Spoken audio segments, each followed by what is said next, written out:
Hello and welcome to Value Chain TV News Update. I am S.A. Ufoma with the news. And on the news update, President Bola Tinubu has directed the suspension of the Minister of Humanitarian Affairs and Poverty Alleviation, Ms. Betta Edu, with immediate effect. In a statement signed by the presidential spokesperson, Chief Ajuri Ngalale, and issued earlier today, President Tinubu directed the suspended minister to hand over to the Permanent Secretary of the Federal Ministry of Humanitarian Affairs and Poverty Alleviation and cooperate fully with the investigating authorities. The President further directed the Executive Chairman of the Economic and Financial Crimes Commission, EFCC, to conduct a thorough investigation into all aspects of the financial transactions involving the Federal Ministry of Humanitarian Affairs and Poverty Alleviations and related agencies. The directive followed recent allegations that the Minister of Humanitarian Affairs and Poverty Alleviation, Betta Edu, approved the payment of over 500 million into the private account of one Bridget Mojisola Oniyelu. Chet Moses completes the report. According to the statement, the suspension is in line with President Tinubu's commitment to uphold the highest standards of integrity, transparency, and accountability in the management of the Commonwealth of Nigerians. The President tasked a panel headed by the Coordinating Minister of the Economy and Minister of Finance to conduct a comprehensive diagnosis on the financial architecture and framework of the social investment programs, with a view to conclusively reforming the relevant institutions and programs in a determined bid to eliminate all institutional frailties for the exclusive benefit of disadvantaged households and win back lost public confidence in the initiative. Earlier on, human rights lawyer Femi Falana has heavily criticized the Minister of Humanitarian Affairs and Poverty Alleviation, Dr. Betta Edu, for her alleged involvement in the 585 million naira fraud. The legal luminary also called on the Economic and Financial Crimes Commission to speed up its investigation of the ministry over the alleged embezzlement of public funds. In the midst of the allegations, the ministry has, however, defended the payment, stating that it was approved through due process. In the meantime, Value Chain TV has confirmed that the immediate past Minister of Humanitarian Affairs, Hajia Sadiya Omar Farouk, has earlier today presented herself before the Economic and Financial Crimes Commission headquarters as part of the ongoing investigation over allegations of misappropriation of funds in the ministry. For Value Chain TV, Chat Moses reporting. The National Assembly has budgeted an additional 30 billion naira for the renovation of the National Assembly complex in the recently passed 2024 appropriation bill. The upward review is part of the 344.85 billion naira budgeted for the National Assembly, is the highest in the history of the legislature and is coming after raising its allocation from 197.93 billion naira. Value Chain TV asked some Nigerians their take on this. The report. It's unfortunate that this situation that we find ourselves in our country, while the people at the site are denying that money has not been given to them, but we are told that already money has been released. In any case, we know that there is money has been given for this purpose, but whoever is in position of the money is who we don't know now. Secondly, I think the presidency who released this money should also come up to tell us the present position of the money, whether it should be able to probe probably members of the National Assembly to know the whereabouts of the money and why is it that money has not been released to those working at the site. Gaskiya, for my own opinion, this 30 billion that they are asking for more, we have many projects on ground. The situation we are in Nigeria now is not something that you still give another 30 billion just to renovate National Assembly. We have many projects on ground, like education, like issue of transportation now. As a civil servant, the issue of transportation is another major thing. So even No, I'm not supporting this. I'm not supporting this 30 billion to be given to National Assembly. The renovation they have done is okay. Let them open the two chambers. Let's continue with business. Indications have emerged that manufacturers may dismiss workers as a result of the continuous fall in the value of the naira. This is as the Manufacturers Association of Nigeria, Lagos Chamber of Commerce and Industry, as well as the Nigerian Association of Small-Scale Industrialists revealed that members were already scaling down operations over the development, a situation that might lead to sacking of more workers. The naira began 2024 at 988.46 naira to a dollar, which is an 8.97% decline from the 907.1 naira to a dollar.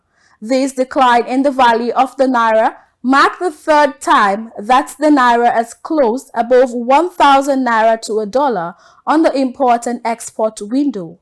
The naira volatility on the window has continued despite recent efforts by the federal government to improve liquidity of the foreign exchange market.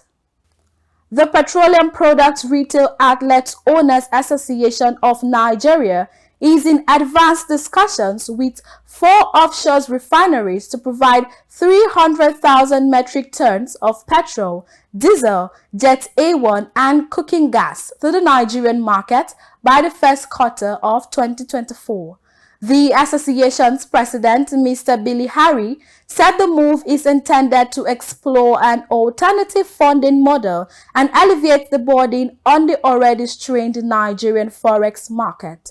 Mr. Harry noted that for retailers with daily sales below 5,000 to 10,000 liters barely manage to stay afloat, adding that the ultimate objective would have been to rehabilitate the Warri and Kaduna refineries to establish stability in the distribution value chain.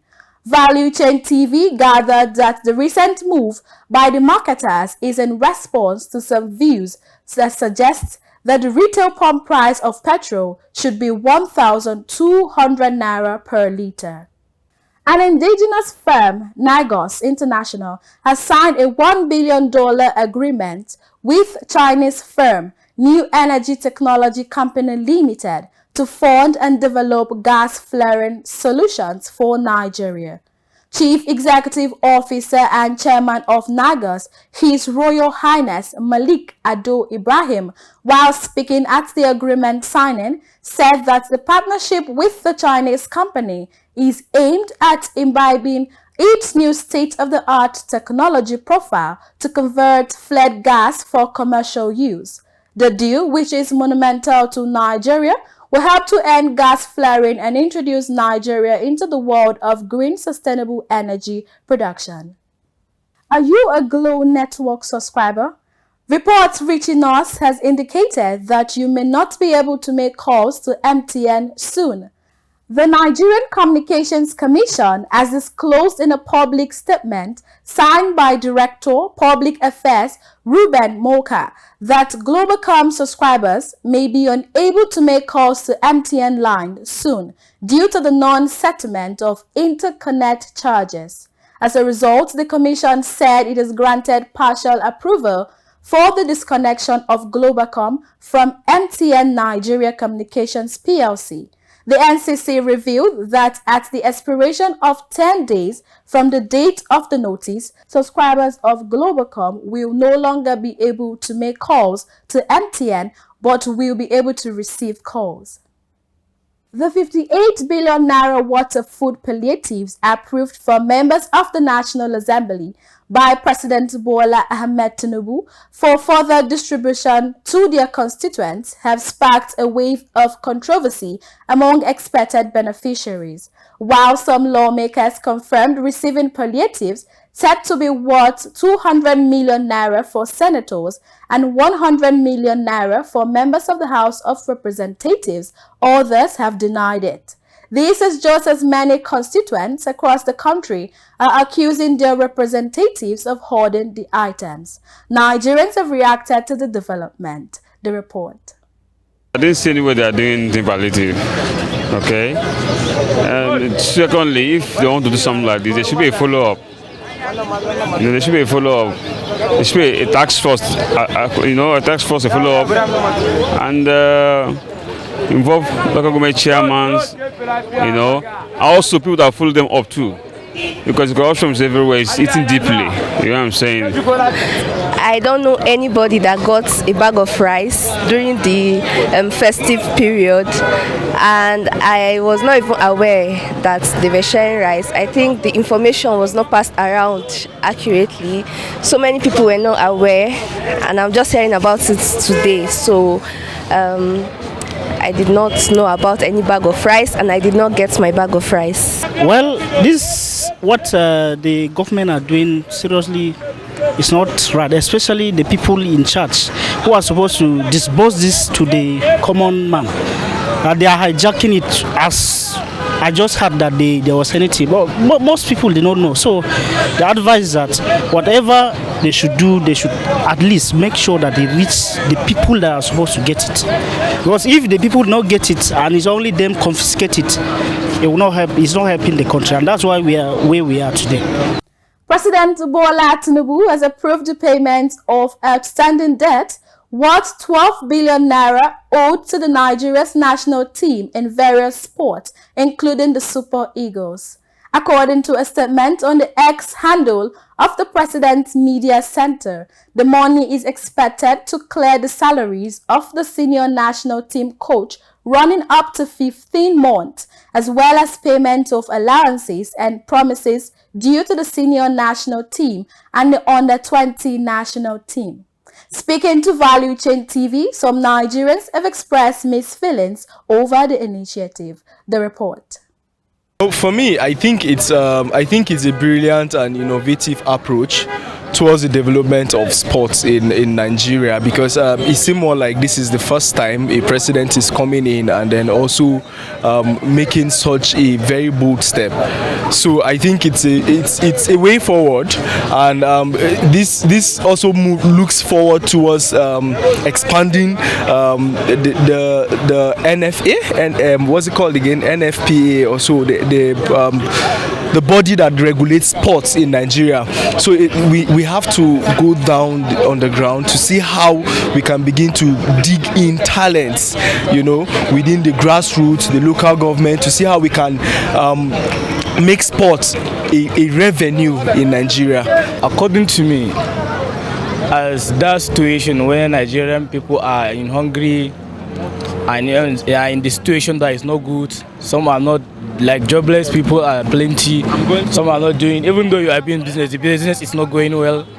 They're supposed to help our youth empowerment. That's what this is not good to me. To pay those Super Eagles players allowance, and this is not good to, this is not what we're supposed to do for this country. And that's it on Value Chain TV News Update.